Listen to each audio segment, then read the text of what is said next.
बाबत अधिकची माहिती घेऊया आपले प्रतिनिधी सागर आफाड यांच्याकडून। सागर, खरं तर मराठा आरक्षणासाठीचं हे जे मनोज जरांगेंचं आंदोलन होतं ते 3 ते 4 महिने आपण त्या संदर्भातला लढा पाहिलेला आहे। आता मात्र अखेर सरकारकडून त्यांच्या सगळ्या मागण्या मान्य झाल्याचं सांगितलं जात आहे। आत्ताचं नेमकं मराठा आंदोलकांमधल्या प्रतिक्रिया काय आहेत, त्यांच्या भावना आणि कशा प्रकारे जल्लोष तिथे केला जातोय?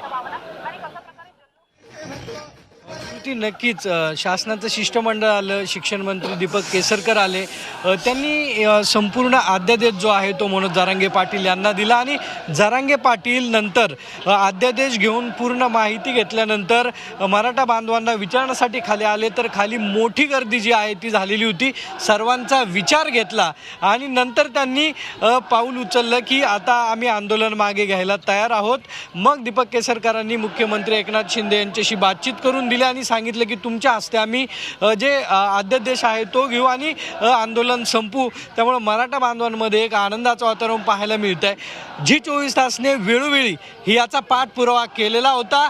जी 24 तास मराठा बांधवांच्या बरोबर होतं। आपल्याबरोबर काही बांधव आहेत, आपण बातचीत करणार आहोत। काय सांगणार, काय उत्साह, काय आनंद आहे? जो मनोज दादा जरांगे पाटील यांनी गरजवंत मराठ्याचा लढा उभारला होता, ह्या लढ्यात जी 24 तास त्यांचे कॅमेरामॅन असतील, तुम्ही प्रतिनिधी असतात, यांनी जी आम्हाला एक साथ दिली, आमच्या वेदना, आमच्यावर झालेला अन्याय हा तुम्ही जगासमोर आणला, त्याबद्दल खरंच एकदा एक समाजातर्फे तुमचे सर्वांचे करावे तेवढे कौतुक थोडे आहे आणि यापुढेही असंच सहकार्य तुमचं राहील अशी अपेक्षा धरतो।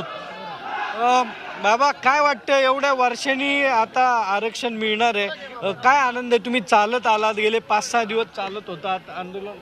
हॅलो, आमची जे मुलं आजपर्यंत लागले नाहीत, आजपर्यंत पोरायला आम्हाला माहीत नाही, सुद्धा पोरायला माहीत नाही।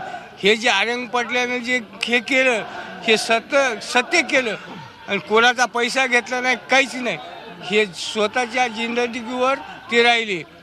हां, म्हणून आनंद झाला सगळ्या लोकांना। हां, मनोज जरांगे पाटलांनी जो मराठा समाजासाठी लढा दिला, या लढ्यामुळे मराठा समाजातील मुला मुलींच्यावर जो शैक्षणिकदृष्ट्या जो अन्याय झाला होता, त्या अन्यायाला कुठेतरी वाचा फोडण्याचं काम आज या विजय उत्सव ह्याच्यातून आज होईल अशी मराठा समाजाला खात्री आहे। आणि आज मनोज जरांगे पाटलांनी जे आंदोलन केलं, त्या आंदोलनामुळं मराठा समाजाला न्याय मिळेल ही माझी एक भावना आहे। 1942 नंतर या महाराष्ट्रामध्ये जर मोठं आंदोलन कुठलं उभा झालं असेल तर आज मनोजदादा जरांगे पाटलांच्या नेतृत्वाखाली 1942 नंतर सर्वात मोठं आंदोलन हे उभं झालं आणि त्या आंदोलनाला आपल्याला यश मिळतंय। त्याचं कारणच असं आहे की मनोजदादांनी जो प्रश्न मराठा समाजाचा जो प्रश्न उपस्थित केला, आजपर्यंत कुठल्याही नेत्याने, आम्ही ज्यांना खांद्यावर घेऊन नाचलो, आम्ही ज्यांना मोठं केलं, ते फक्त स्वतः मोठे झाले, आपल्या मुलाबाळांना त्यांनी मोठं केलं, पण मराठा समाजाच्या भावी पिढीसाठी ते काही करू शकले नाहीत। परंतु आमचा एक साधा माणूस मनोजदादा जरांगे पाटील यांनी मराठा समाजाच्या भावी पिढीसाठी या आरक्षणाचा निस्वार्थीपणे मुद्दा उपस्थित करून या सरकारला जाब विचारला। जोपर्यंत सरकार या आरक्षणाच्या मुद्द्यावर पॉझिटिव्ह सकारात्मक विचार करत नाही, तोपर्यंत आम्ही मुंबईमधून हलणार नाही, अशा प्रकारचा संकल्प मनोजदादा यांनी केला आणि ते मुंबईमध्ये धडकले। आम्ही सुद्धा सांगलीहून आलोय, आम्ही स्वातंत्र्य सैनिकांचे वारस आहोत। स्वातंत्र्य सैनिकांनी ज्याप्रमाणे इंग्रजांना सळो की पळो करून सोडलं, त्याप्रमाणे या आपल्या देशी इंग्रजांना इथून पुढच्या काळामध्ये आपल्याला सळो की पळो करून सोडावं लागेल, तरच आपल्याला हे न्याय देतील। लाख मराठा। अण्णासाहेब पाटलाच्या नंतर विनायकरावजी मेटे साहेब आणि मेटे साहेबाच्या नंतर मनोजदादा जरांगे पाटलाला अख्ख्या महाराष्ट्रातल्या मराठ्यांनी आपलं देव मानलेलं आहे आणि महाराष्ट्रातला तमाम मराठा माणूस हा जरांगे पाटलाच्या पाठीमागे उभा आहे। आणि सगळ्यात महत्त्वाची गोष्ट सर, हा जनतेचा आवाज जर घराघरापर्यंत पोहोचायचा असेल तर तुमच्यासारख्या वृत्तवाहिन्या फार महत्त्वाच्या असतात। जी 24 तासचे रिपोर्टर, कॅमेरामन यांचे मी खूप आभार मानतो, कारण आमचा आवाज तुम्ही घराघरापर्यंत पोहोचवला। जरांगे दादा पोटातनं आलेलं नेतृत्व नसून सर्वसामान्य गोरगरीब जनतेतनं आलेलं, तळातनं आलेलं हे नेतृत्व आहे। त्यांची पार्श्वभूमी तपासली म्हणून या महाराष्ट्रातल्या लोकांचा सर्वसामान्य नेत्यावर विश्वास बसतो।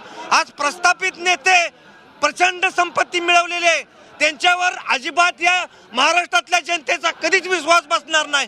दादांच्या सतत विश्वास बसणार आणि दादांचं नेतृत्व या पुढच्या काळात वाढवायचं, जतन करायचं काम आम्ही केल्याशिवाय राहणार नाही.